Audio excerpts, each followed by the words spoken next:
By around age 13, I started to have my doubts about faith specifically after I prayed to God one day that I am going to do well on a geography B, and it turns out I didn't do so well. My doubts for existence of a higher power, because why would it respond to prayer? I I I could see possible answers as to why that's the case, but back then that still was enough for me to have doubt. Around about a year later, though, I started to pray regularly, something that I didn't do before because some kid introduced me to the idea of prayer, and he was able to answer the question on why God wasn't effective at that point. He basically said that the prayer itself was was effective and that God would listen even if he doesn't immediately act. So I started to pray for a couple of years, but then I decided that that the very existence of a higher power, especially one pertaining to a specific religion, was kind of ridiculous.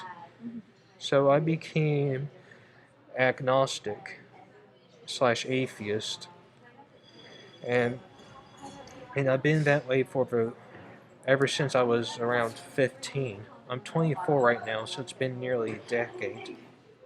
The only time I ever went to church was during the holidays, and that's only for a couple times. It makes it more difficult to talk about my lack of faith, because there are a lot of people who would think that I'm evil or stupid for not being Christian. The only times that people actually found out that I was agnostic or atheist, they were in disbelief because we couldn't comprehend why a person like me, especially an intelligent person like me, would not believe. Because I also have another thing that's related to my atheism. I'm a vegan, and part of the reason why I'm a vegan is because I don't believe that there is a supernatural reason to value human life exclusively. And that part also generates a lot of confusion and or ire from people who do eat meat, because they often use religious justification that only human life is valuable. Like, people still think that atheists are evil or stupid or both because of their perceived inability to understand the Word of God.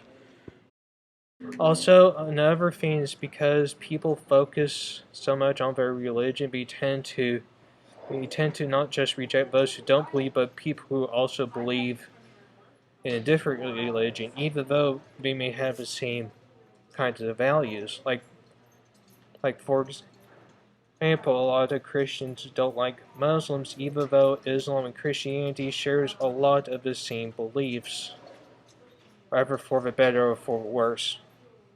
So it's kind of interesting how a lot of religious people are hurting their own cause through their intolerance. And I'm talking about people who are fundamentalists or people who are very socially conservative.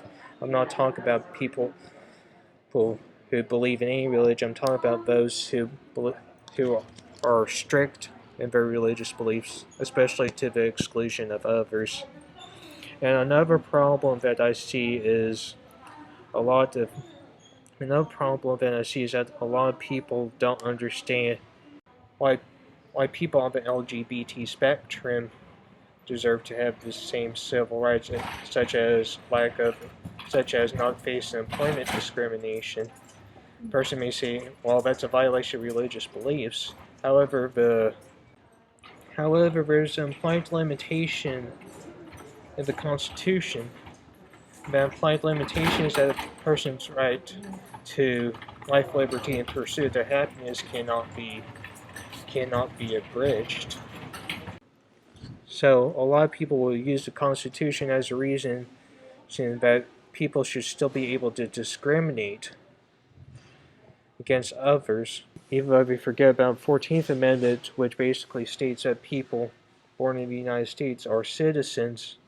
Citizens are therefore entitled to full rights as citizens. Reason why that in part why I'm focusing more on LGBT rights is because I came out as bisexual a couple years ago. But interestingly, my sexuality had nothing to do with why I became an atheist, because I've been an atheist for several years before I realized I was bi. It does certainly reinforce my disappointment with religion. In terms of anger, I don't really have much anger towards religion. I don't think I have any to really, but I am disappointed that people will put their sense of right or wrong above helping or hurting others. Because, in my opinion, right and wrong should be based off of whether or not it helps others or hurt others. And the difficult thing about people who are religious is that they believe that if they don't do these discriminatory acts, that they would go to hell, which is honestly terrifying. Not just simply going to hell, but the very fact that these people are basically coerced by their own religious texts to engage in discriminatory behavior because they believe that they may get punished and or they believe that they're doing the right thing. So I really can't be too angry at them for them doing stuff that they believe is right, especially if they believe that they are saving people's souls.